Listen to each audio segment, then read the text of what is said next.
Hello there. Apologies for yesterday. A few of you didn't see Thought of the Day.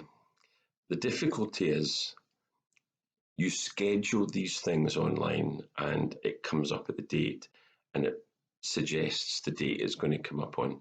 And well, let's just say we're all ready for tomorrow because I put the wrong date on it.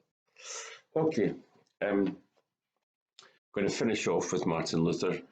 Um, he's just such a smart guy. I just this bit is kind of on its own, but it's just we're about this coming Sunday. Um, we're supposed to go out as we have been to the front door and applaud the NHS, the kind of NHS heroes, um, because the NHS is 72 years old. Its birthday is this Sunday, and so we're going out at 5 o'clock. So if you can do that, please do that.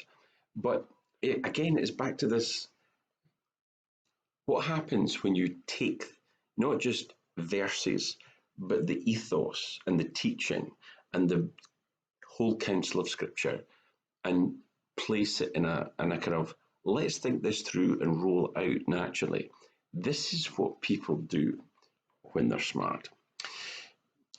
Where there is such an efficient government in cities and states to maintain municipal homes and hospitals staffed with people to take care of the sick so that patients from private homes can be sent there, as was the intent of the purpose of our forefathers with so many pious bequests and hospices and hospitals and infirmaries, so that it should not be necessary for every citizen to maintain a hospital in his own house.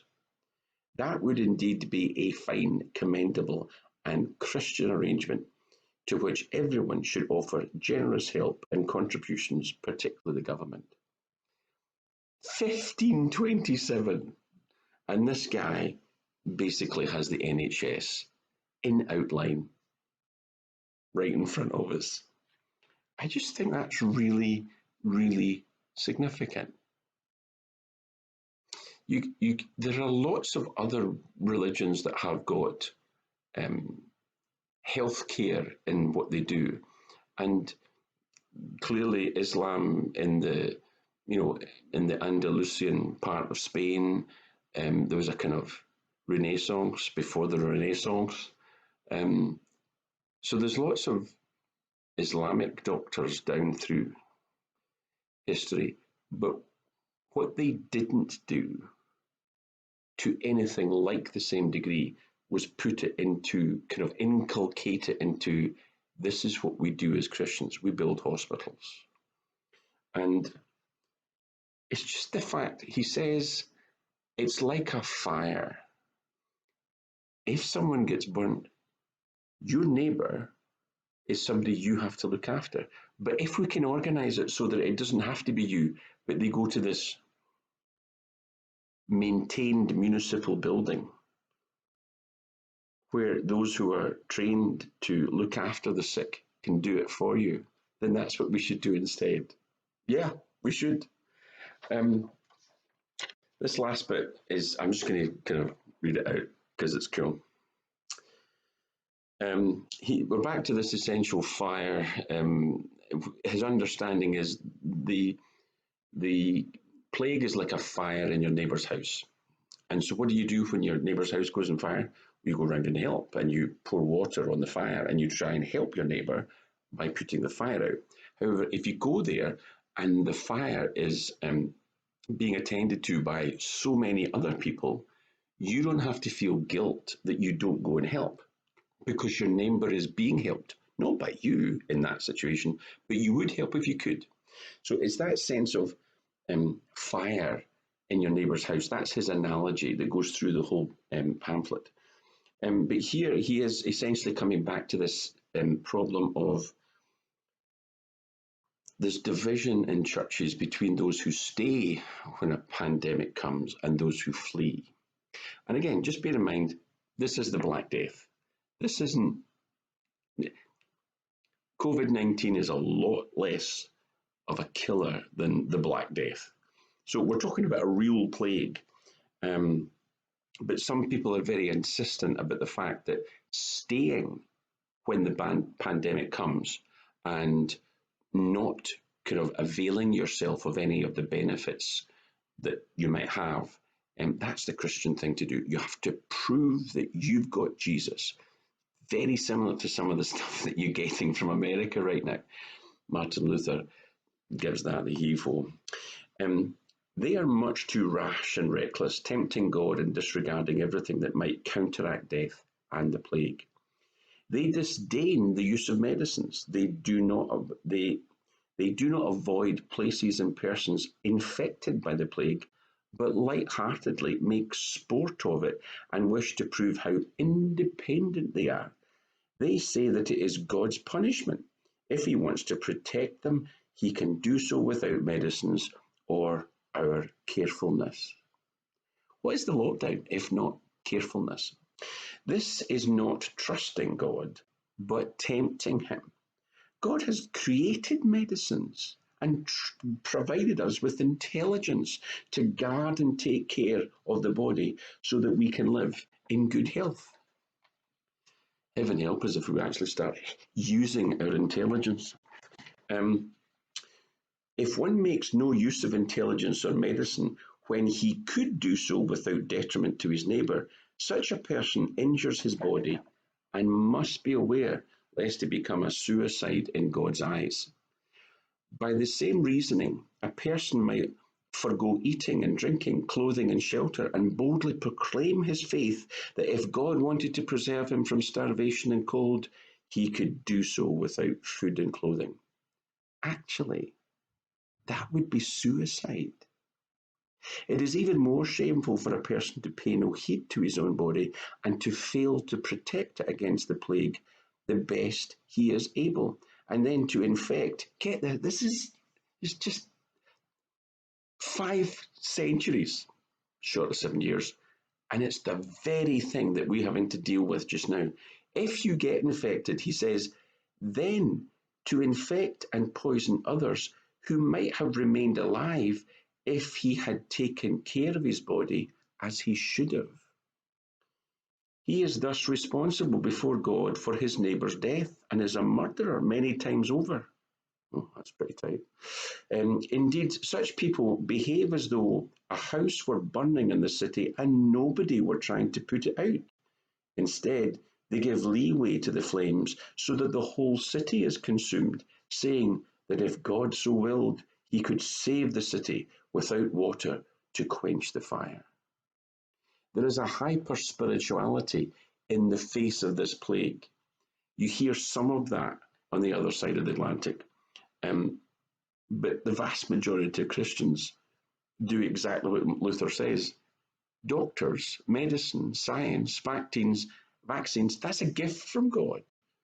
And when you use your intelligence to not go where the virus is, that's you helping your neighbour because you don't catch it and then spread it.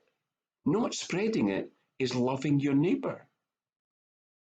No, my dear friends, that is no good. Use medicine, take potions which can help you, fumigate house, yard and street, shun persons and places wherever your neighbour does not need your presence or has recovered, and act like a person who wants to put out the burning city. What else is the epidemic but a fire which, instead of consuming wood and straw, devours life and body? You ought to think this way. Very well. By God's decree, the enemy has sent us poison and deadly offal.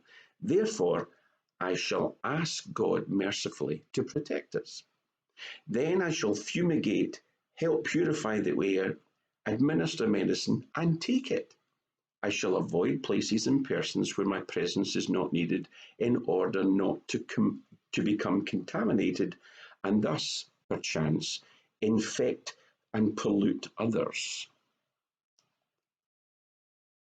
That's exactly the situation we're in, and that's exactly lockdown.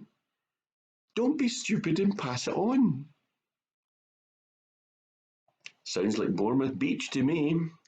And so cause the death as a result of others by my negligence. If God should wish to take me, he will surely find me, and I have done what he has expected of me, so I am not responsible for either my own death or the death of others. If my neighbour needs me, however, I shall not avoid place or person, but go freely, as stated above. See, this is such a God-fearing faith because it's neither brash nor foolhardy and does not tempt God. If you're worried about the fact that the lockdown means we're not helping as we should be helping, as we would normally be helping, as we would normally think of what it would be to be a Christian in a situation of calamity and emergency, you go and help folk. That's Martin Luther saying, if you read scripture and apply scripture, then looking after your neighbour in this situation is not going to help because you will merely spread the disease. Instead, what you do, where there is a municipal building where it is staffed by doctors and people who are able to look after those who are infected, that is a good and Christian arrangement. Let them do it.